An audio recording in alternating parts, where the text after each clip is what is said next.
Sabe aquela sensação? A lista de coisa para fazer parece infinita, o prazo tá batendo na porta, mas por algum motivo a gente se pega organizando os livros na estante por cor. Por que o nosso cérebro faz isso com a gente? Hoje a gente vai fundo para entender essa autossabotagem e, o mais importante, descobrir como virar o jogo. A vida moderna é basicamente isso, né? A gente vive tentando manter todos os pratos girando ao mesmo tempo. Carreira, família, saúde, vida social, é muita coisa. E a pressão para ser produtivo em todas as áreas é simplesmente gigante. E aí, claro, uma hora ou outra, um desses pratos cai. E é aí que a coisa complica de verdade. Para a gente entender como sair dessa, nosso roteiro vai ser o seguinte. Primeiro, vamos entender a armadilha do ciclo da culpa.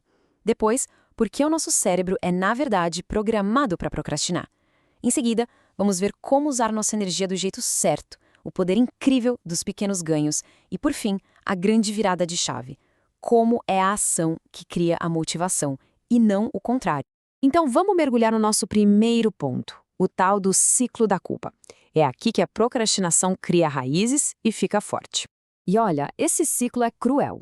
Funciona mais ou menos assim. Primeiro, a gente se compromete a fazer alguma coisa. Depois, por qualquer motivo, a gente simplesmente não faz. Na hora, vem a culpa.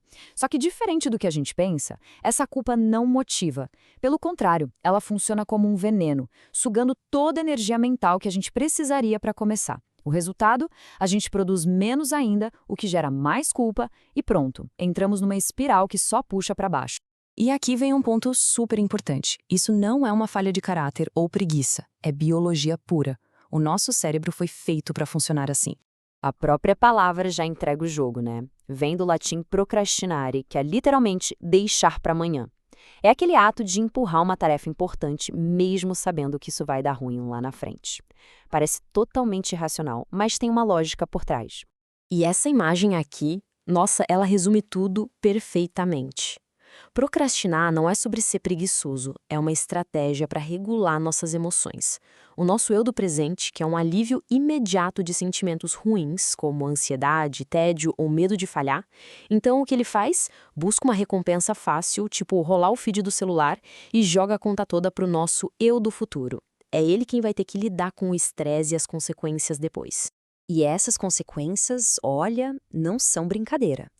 Um estudo feito na Suécia mostrou uma ligação bem preocupante entre a procrastinação crônica e a nossa saúde. E não é só um estressezinho, não.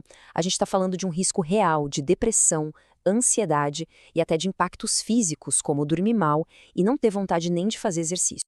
Tá, mas por que o cérebro faz isso com a gente? É uma herança da evolução. O nosso cérebro sozinho consome absurdos 25% de toda a energia do nosso corpo.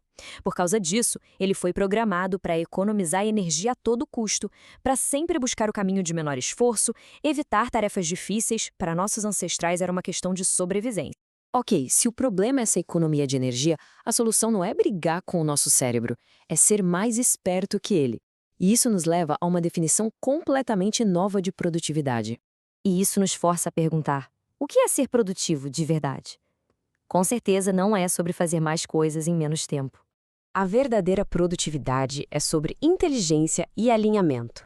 É saber escolher a tarefa certa para o nível de energia que se tem naquele momento exato. Não tem nada a ver com força bruta.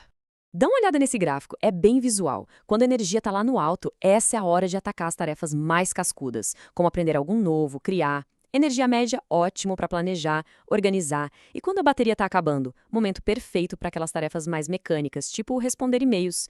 O procrastinador crônico faz exatamente o contrário, deixa o mais difícil para quando está mais cansado. Beleza. Então, se a chave é alinhar energia com tarefa, como é que a gente faz isso na prática? A estratégia toda pode ser resumida numa ideia muito poderosa, a dos pequenos ganhos. A história do tenista Novak Djokovic é um exemplo perfeito disso. Quando ele era o número 680 do mundo, ele já ganhava 49% dos pontos que jogava. Para chegar a ser o número 1, ele só precisou aumentar essa taxa para 55%.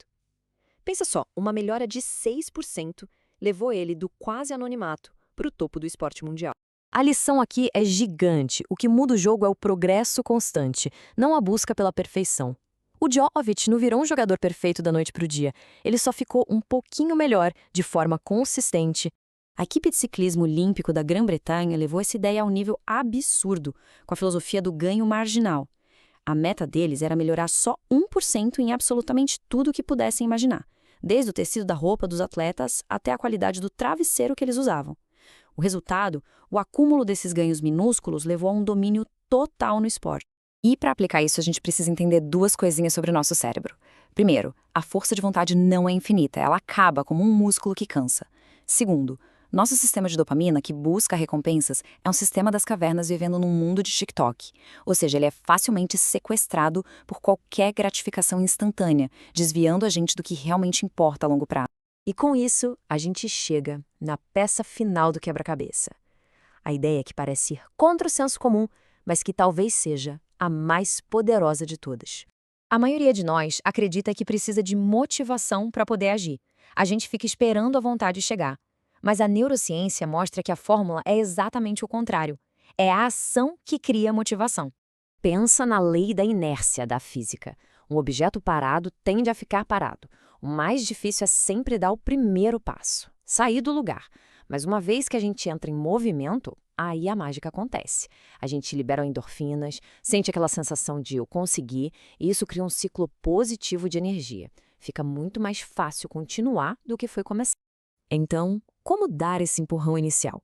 Com uma técnica que é até boba de tão simples, mas que funciona para driblar a resistência do cérebro. Quando a procrastinação atacar, é só contar de trás para frente. 3, 2, 1, já! E na palavra já se mexer fisicamente. Levantar, pegar a caneta, abrir o computador. Sem pensar, sem negociar com a mente. O simples movimento físico quebra a inércia. No fim das contas, superar a procrastinação não é sobre se tornar uma pessoa completamente diferente. É sobre usar pequenas e inteligentes estratégias que jogam a favor da nossa biologia e não contra ela. Então, a única pergunta que realmente importa é: qual vai ser o primeiro pequeno passo a ser dado agora mesmo?